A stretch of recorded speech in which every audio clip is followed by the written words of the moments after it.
Andre McDonald, the son of Portland businessman Everton Beachy Stout McDonald, was yesterday convicted of manslaughter for the death of his wife Andreen 4 years ago.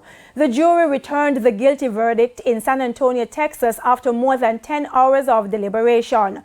Andre McDonald, who was an Air Force Reserve major, was originally charged with murder and tampering with evidence. Earlier this week, he confessed to killing his wife and disposing of her body, but said he was acting in self-defense.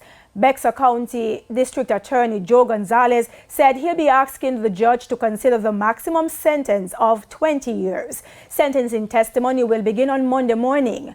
Meanwhile, Andre's father, Everton Beachy Stout McDonald, is still awaiting trial in Jamaica for allegedly killing his 2 wives.